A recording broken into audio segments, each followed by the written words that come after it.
Grabe, ano kayang basa ni Mamsh dito? No, I'm Mamshu! sure. Mamshu! I'm sure na may insights. Focus muna sa game. Focus Noted, daw noted. muna. Mamaya na daw ang loko. Naalala ko dati si Wise yung nagre-referee na Oo. pinakita niya. Nag-aala Coach Daki. Ala Coach Daki, naghahanap pa nga tayo ng gold lane matchup natin dito, no? Yeah. And for Doming, ang dami na rin kasing nailabas nito ni Doming during That's the true. regular season. God, Kari. Yun yung mga... Nag-Beatrix na rin ata. Oo, Nag-Beya na totoo, rin. totoo. I think kailangan nila Claude para at least mobile tsaka once mag-purify, never mahuhuli nung show. Pero instead of that, they go for the Novaria. Typical, typical answer versus the Louis before. Kasi may pang-sight ka nung diversion. Hanapin mo. Kung hindi mo makita, hanapin mo. At at this point, ang dami pang options for the gold lane. Coach, ano ba yung mga pwede nating abangan dito? Gold lane na lang ang matchup na tinitignan natin na hindi pa rebuild. Siguro, ang nakita ko na gagamitin ng Liquid dito is maybe they will go for Claude because kailangan rin nila ng someone that can reach the Novaria. And gaya sabi ni Midnight, itong Novaria, isa siya yung old school counter during the tank meta. Nathan! Oo, Nathan. Anong masasabi mo rito sa Nathan? What do we think of this, Coach? So, I think, ang gusto lang talaga ng Liquid dito is mag-box lang sila. Meaning, they just want to group up and take team fights. Basically, hindi na nila maabot yung Novaria. Wala na, sinuko na nila yun. Gusto lang nila lumaban from front to back. True. That's what they want to do. Oo. Now, Aurora, we're gonna see in their last pick paano nila gusto i-approach yung team fight na to. Maybe Kari, Claude, Bruno, Brody, even.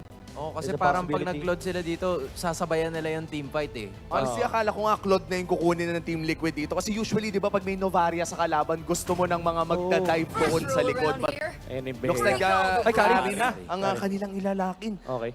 Kari versus the Nathan. Pero parang pantunaw din kasi sa Hylos, no? When we think about it. I think yun na rin yung gusto gawin ng Aurora. Lalabanan na lang rin nila yung front to back and at the same time, meron silang Hayabusa na pwede makipag-sync with the Novaria ult para mahanap yung backline na gusto nilang i-try to kill. So this is a different kind of telescope para magkaalaman sa kung saang longgaba manggagaling sina Sanji at ang Team Liquid Philippines. But the diversion tactic ang hawak ngayon ng Cavalry. The question is, will they be able to equalize this series at mahanap ang kanilang momentum to bring us to a 4-game series at least? Or will this be the Auroras getting momentum for game number 2? Castlers, back. Nagkakontrahan na ulit ng mga heroes para dito sa ating game number 2 again. Welcome to Mobile Legends! Aurora laban sa TLPH. Mainit yung kanina nakita natin na laban. Probably maging mainit ulit ngayon. Oo, kasi yung nakikita naman nating hawak-hawak ni Karurito sa kanyang jungle role ay ang Suyu. So ito yung kauna-unahang beses na makikita natin si Carl na nakasuyu. And siguro for me, yung isa sa mga pinaka-aabangan natin dito sa Suyu ni Carl ay yung magiging interaction niya. Gaano mas mapayapa ang magiging buhay niya kontra dito sa Tigreal. Ngayon na may ability siya na i-immune yung sarili niya every now and then. O parang hindi na siya magiging viable target agad just in case dun sa mga crowd control. Kasi sinabi natin for Renny J, ang tiga playstyle niya talaga is mag-delay, Yes. yung continuous na poke. Which by the way, yun naman ang sinalo na sinabi din ng, or sinagot na sinabi ng ating mga katambay na kaya kinuha naman ng TLPH yung Louis. So parang nagkakaroon tayo ng direct answers. Lagi kang may naka-front, so why not bigyan mo din ng nagpupok na hero. So very specific yung mga heroes na nakuha ng dalawang teams natin. Depending doon sa naging line-up din na nailatag sa kanila. Tsaka may capability ngayon ang Team Liquid in or compared to game number 1 na hindi manggaling doon sa mga sobrang expected na areas. Pero ito yata ay medyo in-expect ng Aurora MLTV. Napaka-low na ni JP pero naiwasan pa doon ang Star Shatter. Ngayon naman si Demon kahit makukuha pa yung last hit sa kanya kasi inabangan siya ni Carl TZ. At ngayon ay hinahabol din dyan ng ibang mga miyembro magiging Sanji. Soul Silver, mapaforce yung flicker para kay Rene J. At siya ang magiging first blood for TLPH. Napakaganda nung ginawa doon ng TLPH. Talagang finorce nila. And we have to commend yung mga dispersion na dito ni Sanji. Pero we also have to commend yung ginawang pagsalag ni Rene J doon sa mga skills ng TLPH na siya na yung nag-front para hindi mapatay si Demon. Kahit kasi delikado kapag si Demon kahit yung namatay prior this turtle objective na which by the way sinisimulan na ng TLPH. At nandito si Rene J Yep. para magbigay ng impormasyon para sa mga kanyang kakampi. Pero hindi naaabot at hindi na makakasilip ang Aurora. Harang na harang no? Tatalsik naman yung mga binabato. Pero alam mo yun, at least hindi direkta. At napakaganda nung naipakita doon ng Team Liquid Philippines na immediate conversion para makakuha ng objective. Ngayon ay parang naisasakato para naman nila ang nagre-reflect kanina doon sa ating draft index na lamang nga naman sila ng kaunti kumpara sa Aurora MLBB in terms of the early to mid stages of the game. Pero maski sa mga gold craft natin, grabe ang Lahat palitan. talaga- Ay! Oo, parang lahat talaga ng mga pwedeng kuhanin ay kailangan makakapitalize mo. Ito yung sinasabi natin crowd control din with this Nathan. But for Domeng, parang hindi din talaga aatras. Talagang Yep. sinasalubong niya lang din si Benny Cutie. Yes, at interesting na makita dito, no, na ganito katapang ang Team Liquid Philippines in the early stages of the game. Parang gusto na talaga nila i-ride yung momentum. Soul Sever nandoon na, mag-implosion na nga ba rito si Rene J kasi nagamitan siya ng Way of the Dragon. Papasok na rin si Demon Kite, Ugi Shadow Kill, pero mapagpahatian ng tatlo. At mukhang hinaharapan lang talaga ng mga miyembro ng Team Liquid Philippines at nakapag-diversion out! Oo, parang sabi ni Sanji, ayoko na dito, kailangan ko na umalis. Kailangan ko nang umalis at nakaalis. Si Sanji, considering na may mga players din doon from Aurora, ibig sabihin yan yung burst damage ng Aurora ay wala pa talaga. So, ang palitan dito ng mga players natin is talaga nagkakasalubungan. Even for Demon Kite, dami mga moments na talagang almost close na mabigyan siya. Pero siya yung hindi nakakabigay. Oo. Laban sa TLPH currently at 0 kills para dito sa ating game. At kung titingnan naman dito yung goal, parang malaki ang kalamangan Oo. ni The Young Goat. Yan, mataas-taas yung mobility talaga na hawak ng Team Liquid kung yun lang. Tsaka parang kapag ka naghanap sila dito ng i-commit na talaga ng player, ang dami nilang ways na i-close lang talaga yung gap. Kumbaga, i-make sure na ipupursue nila until the very end yung magiging mga engages na yun or yung mga mahahanap nila dito na players. Ultimo Glorious Pathway, Way of the Dragon, tapos yung Blade Surge, pati Evil Queller nga na meron dito si Carl TZ, basta top, yung top mode. Kasi yun, may naka-top, may oo. top and hold mode yan So, ang daming ways dito maging sobrang aggressive lang ng Team Liquid. Speaking of, isa na namang Purify ang force out. Nandoon na rin ang attempt, pero naiwasan nga ni Cartesi yung implosion! At kaya naman si Sanji makakuha ng ating turtle at si Rene J panganguna mapapatumba. Glorious Pathway para man makasugod lang talaga ang mga miyembro ng Team Liquid Tapos may Philippines. diversion yata? Edward is down as well and hindi na nagpatuloy ang Team Liquid. O, alam nila dito, disiplina muna kailangan pa iralin. So, dalawa nakuha dito para sa Aurora. Nakikita natin yung aggression. Nakikita natin yung aggression, Ay! pero nagkakitaan. At ang nakita natin doon, yung unang kill ni Demon Kite is a shutdown pa laban kay Cartesi. O parang ano pa no? Parang nag-clutch hold dito si Carl TZ kasi may counting dagdag sa kunat yun kapag ka nandoon ka sa immortal form. Pero teka lang, mukhang naharangan Hindi dito tumuloy. si JP at hindi na tumuloy yung Way of the Dragon pero mabubuhay pa yata. Oo, parang nag-ano dito. Ang makikita natin para sa dalawang teams natin, nagkakasagutan lang, parang sinasalas much as possible. Para si Benny J! Pinagbabato ng mga pala dito ni Benny Cutie. So, Sanji, nakita na natin to kanina. Umes ka po na naman. Umes ka po na naman si Sanji sa harap Wow. ng kalaban. So sobrang nakakapitalize ngayon yung lack of burst or enough damage muna for Aurora MLBB. Nagagawa ng paulit-ulit ni Sanji yung mga ganoong pagre-reposition at pagtakas kontra dito sa mga membro ng Aurora. At napakakalkulado na nakikita nating gameplay sa ngayon from Team Liquid. Literal na ayaw bitawan itong kalamangang ito. Tsaka nakakatuwa, no? Nakita natin in action yung sa mga unang tanong na pinost natin papasok sa laro. Yung magiging interaction ng Suyu sa mga setup magmula sa Tigreal. So far, parang nauuna siya lagi. Parang Oo. naging one step ahead. Kaya yung usual na parang pattern sabihin na natin for Energy ay hindi niya mostly nagagawa. Currently, 4 deaths para din sa ating game. Pero kinagandahan naman para din sa Aurora is hindi pa nakukuhanan Yes. ng death naman dito si Domeng, which by the way ay parang target na rin. Oho. Pero makakapag-dash away. Pero dimension play na bigat na talaga. Ay! Hindi niya inakala na napagigitnaan na siya ng 4. At kababanggit mo lang na good thing yun for Aurora. Pero ultimo yun ay sinagot na ng Team Liquid Philippines. Magpapatuloy ba rito si JP? Hanapin niya yung setup on to Rene J. Kaso nandun naman yung Sacred Hammer sa may implosion. Andito na rin naman si Sancord with the Revitalize. Kaya naman mabubuhay pa yata dito si Daddy JP.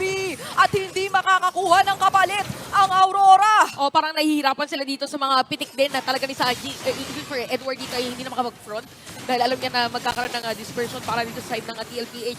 TLPH again, 2.3k gold lead. At makakapag nag-secure pa nga ng turtle para din sa ating game. So parang inuunti-unti na nila ngayon na tinatry na kuhanin yung resources ng Aurora. Now for Aurora naman, ang inaantay siguro nila is yung pang maramihan Yes. na sabihin natin implosion for Renegade. Oy, pero teka ha, andito yung Ugi Shadow Kill, napagkatiyan pa yata last minute, tapos yung Glorious Patoy, ang ganda ng latag. So hindi tutuloy ang Aurora MLBB at nandito na nanggugulo ang Team Liquid sa purple buff mismo ni Demon Kite. So madedenay na ito mula sa kanya at ilalaban pa ba ito ng Aurora kasi yun lang yung pakay ng Team Liquid. Parang nabaliktad yung playstyle kasi kanina, game number 1, ganito yung ginagawa ng side ng TLPH yung ginagawa ngayon ni Domeng. Yes. Na kung saan si Benny Cute ay nag-farm lang or as much as possible ay nagpapaliit ng mapa ng kalaban.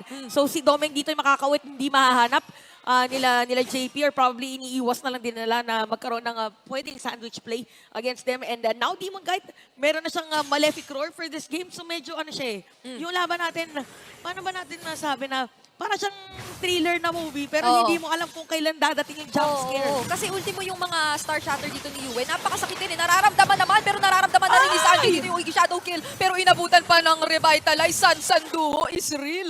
Literal sinagip. Sabi niya, pre, meron ako revitalize, pre. Ganun yung, pag pinakinggan yung match, pero Ay! set up play doon sa may bottom lane, sino ka ba mahuhuli nila? JP is down. So may bawi, may sagot ang Aurora kay Daddy JP. Nabawasan dito ng taga-setup ang Team Liquid Philippines. Pero mababa naman ang mga death timers at mukhang abot pa naman para sa susunod nating objective. Pero still, kailangang respetuhin yung mga ganoong klaseng papitik-pitik din at capabilities ng Aurora MLBB na mag-take ng pick-offs. Kasi very, kung kanina nararamdaman natin na kinakapos pa sila ng kaunti, basta may isa silang ma-isolate na target, halos parang sure kill na eh. Given yung Novaria, Ugi Shadow Kill, and even Kaya yung oo. iniipon ni Domeng na Kaya damage nila pa output. isa-isa. Kaya nila pa isa-isang kill against TLPH. Tsaka yung parang mga discover natin na sa buong MPL Season 14, medyo magkakatrust issues ka. Kahit gano'n kalamang yung isang team, parang biglang nababaliktad. So hindi talaga natin masabi. But so far, TLPH, maganda yung hawak nila sa mapa. Maganda yung hawak nila sa kalamangan nila. Okay, makikita natin na ayaw muna maglakad. Yep. The Echoes expressed before, tume-teleport lang muna. Oo. At marereset yung Lord 9. Then nasa low. Oy. Na magandang Astral Echo, by the way, para din sa Aurora. Okay, Liquid Stampede mangyayari na ba dito? Kasi mukhang mauuna ang setup dito mula kay Daddy JP. Kaso nararamdaman niya yung mga shuriken at mukhang makakapasok doon sa likod si Demon Kite. JP is down at si Very Cutie ay makakapag-entropy out. Pero si Carl Dizzy dito, sasaluhin na rin niya yung mga natitirang bala at shuriken at tatlong mawawala para sa Team Liquid. Habang yung side naman ng Aurora ay kumpleto pa rin. Ito yung sinasabi natin na parang magkakatrust issues ka talaga. Oo. Kasi after nung kalamangan dito ng TLPH, Aurora pa yung nakakuha ng Lord. So parang pwede natin sabihin na objective pala yung inaantay nila. Pero ang ganda ng position nila parang nabaliko yung atensyon ng TLPH. Panoorin natin ang ating Infinix Instant Replay. So si Renegade din nagset sa likod. Si Demon Kite kinamit niya yung Shadow Kill. Tapos si Edward nagmala marksman na rin pala. Tsaka parang ang nakita pa natin dito, hindi nangyari yung sobrang protektado na naman ni Sanji at ni Benny Cutie kasi hiniwalay na mismo ni Rene J kanina eh. And they had enough resources para magkaroon ng parang enough na oras na parang hiwalayin nga dito at mahanap ni Demon Kite yung mga crucial na members doon sa likod. So parang isa yun sa mga kinakailangang ingatan din ng TLPH apart from yung napakagandang Astral Echo ni Yue. Nahanap talaga yun, Oo. na-revealing area kung nasan yung mga kalaban dito. Nung ginamit niya yun, na-reveal talaga. Kung position reveal, parang ganun nangyari nung time na yun. So, okay, so si Edward ay medyo magbibigay lang muna ng vision sa kanyang mga kakampi. Lord will march in dito sa may top lane. Yung 2.5k na kalamangan. Now at 256 probably ay magkakaroon na tayo talaga ng total shift in economy. Lalong-lalo na pag nasira yung Torre dito sa may middle lane. Maniniwala na talaga tayo na hindi pa tapos ang laban hanggat hindi pa siya tapos. Kasi nangyari na naman ang isa sa mga pinaka nagpapaigting ng trust issues natin sa buong regular season. Even nag-transition na siya hanggang dito sa playoffs. Pero if ikaw ang Team Liquid Philippines at the very least, ang isa sa mga kakapitan mo naman ay meron kayong Nathan. So alam naman natin for a fact na iyan ang isa sa mga heroes na sobrang gusto mo lang din naman na patagalin kasi late game ma-activate yan. Tsaka based sa natin, kung statistics-wise din, yung Nathan is mostly pagka yung dumedepensa, parang ang taas ng chance for a comeback kasi Oo. ang hirap i-penetrate ng base na merong dumedepensa na Nathan. Not unless maging maganda yung setup play dito nila Renny Jane, even Edward. Kasi isa lang naman yung Purify eh. Pag nagamit na yung Purify, tsaka na ulit pwede pitikan ng another crowd control. So most probably sa ating 12-minute na laban ay Lord na naman ang inaantay dito ng mga players natin. Oh, tsaka kailangan na rin ba ipasok yung kaunting hindi ka na naman manggagaling sa predictable na directions. Kung sa southwest ka, parang sa west ka muna Oo, ngayon. maiba kaya taan ng Kung- degrees kapag gusto mong mag-attempt for against Aurora MLBB kasi yung sense dito ni Yue, yung mga latag niya talaga ng Astral Echo, sobrang dine-deny eh. Yung gustong maging mga plays ng Team Liquid Philippines ng paulit-ulit magmula pa sa kanina. So especially for this upcoming Lord, papaano kaya nila lalaruin ito? May diversion naman sila, pero Pwede sino silang- ang willing kang ipadala? Di O ba? parang sino ang mamando muna. Pagkabitbit ni Sanji dun sa mga kakampi niya, sino kaya din ang makakasalubong nila? Minsan mapapaisip ka rin, magta-diversion ba tayo or baka medyo delikado? Ayun na. Okay, so nag-diversion para hindi na maglakad sa dun sa pwesto na yun. So hindi na kompleto mga players ng TLPH. Si JP nakaabang kung sino pwedeng puntahan dun sa gitna. Even Yeah. Yue naghahanap ng mga dito, ng mga players ng TLPH. Yes, nangangalahati na ang Lord Sobrang kinakailangang ingatan nito na magkabila ang kupunan. Kapag ka nagkaroon na naman ng magandang Astral Echo, hindi malabong sundan ito agad ni Rene J kasi lalaki nga yung range at ayun na nga! Nangyari ang ating sinasabi! Pero mukhang nararamdaman na rin ni Rene J yung hapde at papasok na nga si Benny Cutie, si Doming lang ang target! Kaso sinalo niya rin yung Ogi Shadow Kill and Carl TZ! Kinuha niya lang yung Lord! Pero tuloy yata yung teamfight parang hahabulin ba ng mga players ng Aurora, hindi na muna at magkakaroon yata ng diversion play, isang biglang po.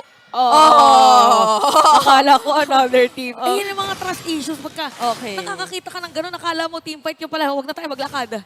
Huwag na natin lokohin sarili natin, kailangan natin umuwi. Pati kasi kami napapakabay. Oo, doon pala papunta. So anyway, maganda yung nangyari doon for TLPH. At saka parang binate yata nila si Renny J na okay, magpa-implosion tayo, pero we make sure na pagka-implosion, alis tayo para hindi tayo ma-Sacred Hammer.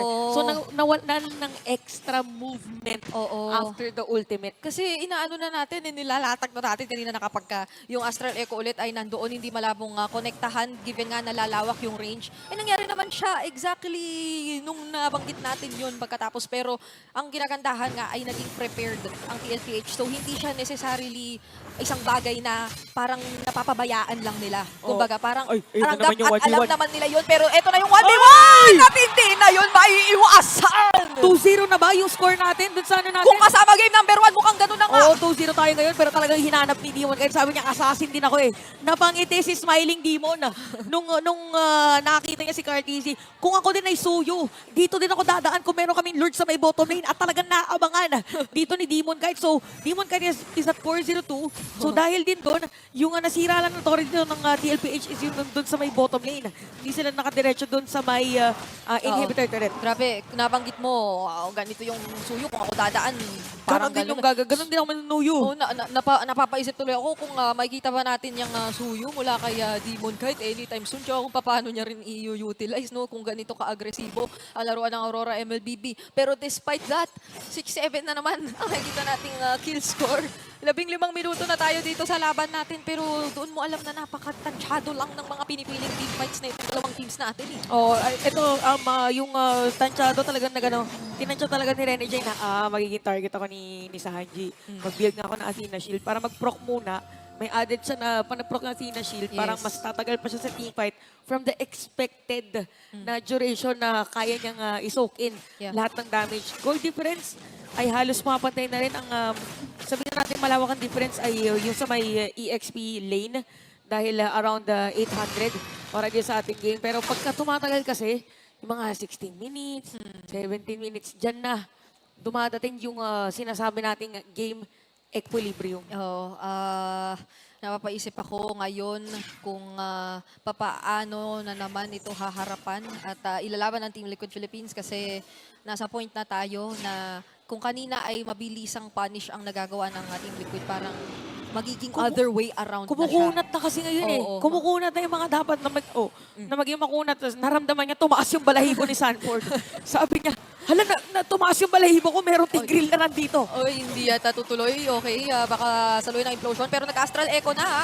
Nag-astral echo na ang Aurora MLBB at mukhang pinopokus na yung Lord. Grabe yung kanilang paghawak dito ng control sa ating Lord Pit at papasok na nga doon si Edward with the implosion follow-up as well. Pero si Benny Cutie, pinabato na rin yung lahat ng kanyang mga platito. At mukhang kinakailangan ng tumakbo ni Energy kasi double kill na to para kay Carlito. Pero si Sanford, siya ang tutumba. At si Doming, isusunod pa nga nila. Hindi na masyadong lalaban ang Aurora. Pero sabi ni Yue, lalaban pa pala.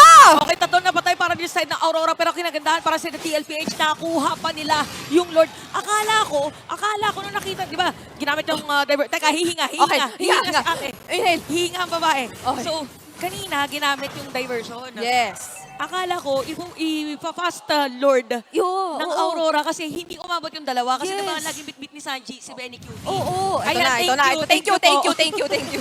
Pagkakit natin instant trip. Ito Ayan. na, umabot kasi si Sanji at saka si Benny Cutie. Nilakad nila galing top lane. Papunta ng Lord Pit. At nangyari na yung napakadaming nangyari. Oo, saka hindi na kinailangang mag-effort ng Team Liquid na i-close yung gap kasi kusang lumapit na nga yung Aurora MLBB at naging failed attempt siya. Kasi nga, hindi naman yun yung Parang na-return to sender. Oo, optimal targets kung tutuusin. At hindi rin sumapat yung follow-up damage. Pero ito na naman ang Lord na hawak-hawak ng Team Liquid Philippines. Glorious Pathway. Susugurin si Domeng. Maabutan pa siya dito. Nandun yung Astral Echo. At mukhang napakasakit na nga nung mga shuriken. Natutunaw dito yung tiglalang. Pero makakadepensa pa yata ang Aurora. Madedepensa nila yung Lord. Yung mga shuriken din dito ay hindi na ipipilit na tumama dun sa mga players ng Aurora. So, disiplina muna Okay. ang pinapairal din dito ng TLPH. Even for Aurora, parang lahat ng mga pwedeng pwesto na depensahan ay dinedepensahan. Even kay Yue dito, lahat ng mga pwedeng nilalagyan na. Milk tea ka muna. Ni-skin kasi parang... At saka, sa bagay, yung mga binabato niya mukhang sago. Di ba? Mapapaisip na naman tayo sa mga ulam at hindi man ulam, may mga dessert. Pero anong oras na kasi ng gabi? Sana 8:16 na. Sana ayan nakapag-dinner ang mga ano Mahaba natin. mahaba pa tong araw natin, guys. Kung meron lang ng rivalry sa MLBB para nakadikit na yung Oo. yung Demon Kite at saka Carl TZ. Tignan mo naman, 18 minutes na tayo dito sa ating 19 na laban. nga eh. Magna-19 na pala tayo. 9-9 yung kill score. Oh, so sana talaga ay nakakain na kayo at alam kong medyo intense ang mga ganap pero matutunawan tayo dito. Tiwala lang. Kakayanin natin tong lahat. Kasi magkakaroon ng isa pang Lord objective na paglalabanan panigurado na magkabila ang kupunan. Pero anong klaseng sorpresa naman kaya ang dadalhin nila para dito sa laban kasi andun na yung Astral Echo once again. And yung kanina ha, Sakit. kailangan alalahanin mo na dito yung mga Star Shatter ni Oh, ang sakit kasi nung mga pasago niya dito. Isa lang yung sago niya pero pagka tumama yung sago, parang ramdam na ramdam dito ng mga players ng TLPH, lalo na yung kill kanina ni Yue. Yue, by the way, already has the Divine Glaive. Yes. Ang difference nga lang siguro dito against Sanji's hero is that yung kay Sanji mas mapoke. Yep. Parang continuous yung pwede niya ibitaw. Oh, yan naman din yung isa sa mga binanggit ni Coach Arcadia kanina no, sa ating Infinix Game Tambayan. Pero eto na rin siguro, dito na papasok yung isa sa mga disadvantages na willingly ni-let go na ng Team Liquid Philippines yung kakapayahan nilang abutin dito si Yue. Not unless may isang magandang diversion and surprise play talaga, Tapos no? diretso sipa, Oo. tapos lahat na ng mga pwedeng gamitin ng mga skills. Kasi so far, di pa nabibigyan si Yue at all eh. Para Oo nga, dito no, sa... 105. Tapos naka-purify pa siya if ever na siya yung targetin Yep. ng Wave the Dragon. So kailangan may ma-force dito na mag-purify from any one of the players of Aurora para makasecure sila ng, let's say, play against them. Kaya din siguro lagi nakapwesto din si JP sa side na yan para yung nasa may long push, tsaka sila Okay. mag-set up play. Yep. At ngayon, mauulit lang ata ang ating nakikitang nagiging play ng Team Liquid Philippines. Teleport prior to this Lord objective. Pero nandun na nga si Edward, nag-engage na naman. Revitalize na ikasan na rito ni Sanford. At napakaraming masasaluhan ng back-up. Pero si Edward dito mukhang siya pangangunang tutumpa. At si JP, napapayo immortality. Pero makaka-out pa yata. Hindi nabutan doon ng mga binabato ng Aurora. Okay, naka-build na rin dito si Benny QT ng kanyang immortality just in case. So JP still alive at si Edward ay hindi buhay para rin sa Lord. So parang hindi din i-force yata ng mga players din ng TLPH na simulan yung Lord or baka binebait nila na lumabas muna na kung nasan talaga ang mga players nila para mas manalo sila sa teamfight. Kasi -1 nga naman talaga eh. Oo. Pwede i-force agad. Kasi meron pang flicker dito si Renegade. Baka inatay lang din niya yung kanyang implosion, parang flicker explosion. Bahala na ako nung pwede nga makapindot mamaya kung mga grips ay available na. Yes, tsaka may dalawang Purify pa naman si Yue and Domeng, pero diversion play. Gagamitin nila doon sa likod at mananalo sa retrial si Carolito!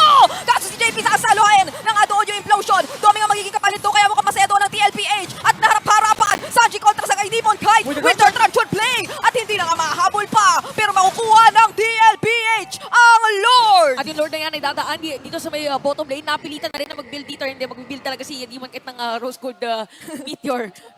Decision sinabi pag napilitan, hindi mag-build talaga siya. Anyway, 11-10 yung ating score. So nakikita natin yung aggression ng TLPH na foresee din nila. Bigyan na merong pupwesto doon just in case from Aurora at si Demon Kite pa nga yung napapwesto doon sa area na yun kanina. So, kita natin ngayon kung paano gagawin ang diversion play para hindi na maglakad pa ang mga players ng TLPH. Oy, pero si Rene J ha, teka lang Eh, ha. parang manggagaling sa likod, aabot kayo, yan ang tanong natin. Ay,